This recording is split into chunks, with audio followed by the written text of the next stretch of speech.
Hey everyone, welcome back to my channel. So today we're going to talk about the cultural elephant in the room. And no, not the one on Twitter screaming into the digital void. I mean a real issue. Some Western women today believe they can put men down with zero consequences.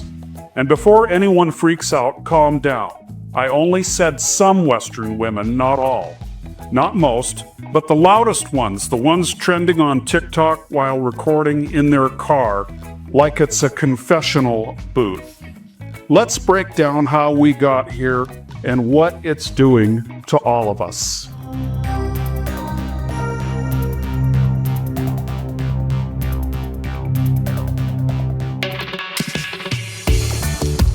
There is a cultural bubble today that teaches Western women are always victims, men are always villains.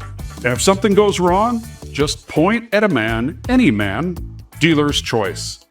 This bubble has convinced some women that men are optional accessories, like throw pillows. Nice to have, but not necessary.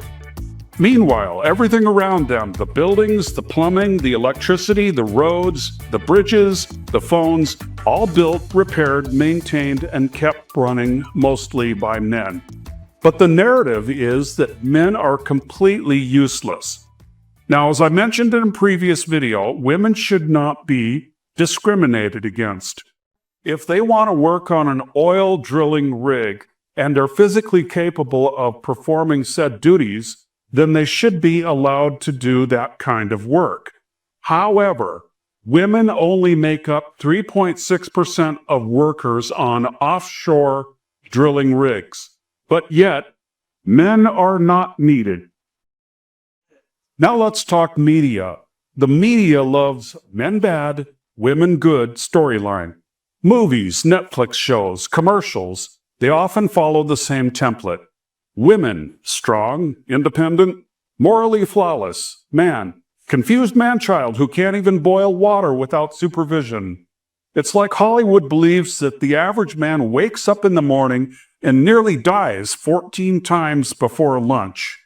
Meanwhile, most of the men I know are out there holding families, companies, and society together like duct tape and determination. But hey, why let reality get in the way of a good agenda? This narrative has consequences. A lot of men are opting out of dating, not because they don't like women, but because the risk-to-reward ratio is starting to look like a Vegas casino table at 2 a.m. American men have learned, sometimes the hard way, that it's best not to approach women in public because they don't want to get rejected. But it isn't just rejection. It's the way they get rejected.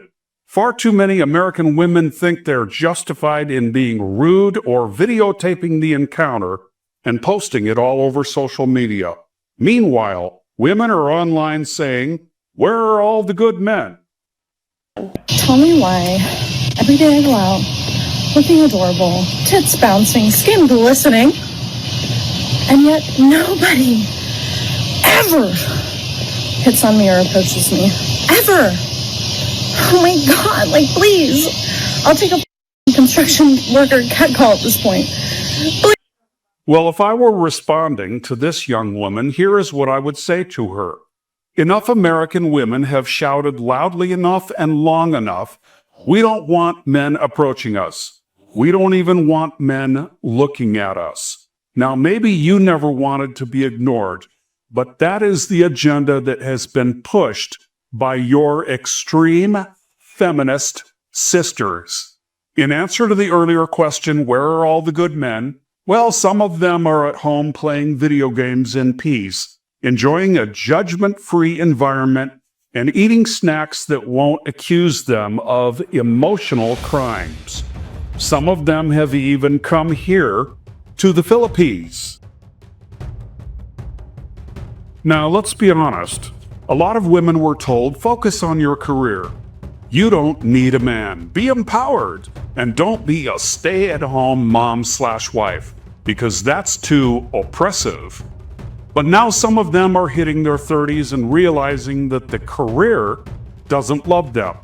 The office doesn't care for them, and their coworkers won't push their wheelchair when they're 80.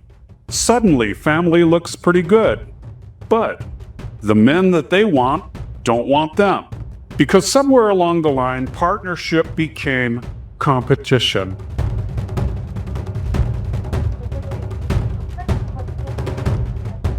But this isn't just about women. Let's talk about the guys. Boys have fewer male mentors, fewer male spaces, fewer rites of passage, and more people telling them to stop being masculine. Men are criticized for having male-only functions because it's sexist and discriminating. But it's okay for women to have their own gyms that exclude men. Now here's the real message. This is not about women losing and men winning. Because if one side loses, both sides lose.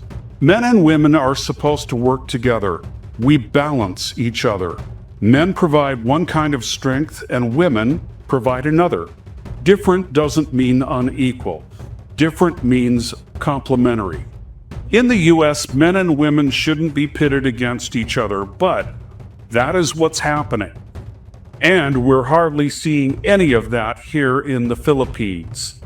And I hope and pray that that doesn't ever happen here. Well, that'll wrap up this video. Thanks for being with me today.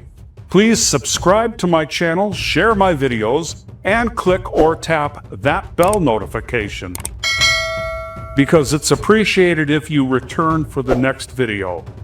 God bless and peace out. Have a safe trip.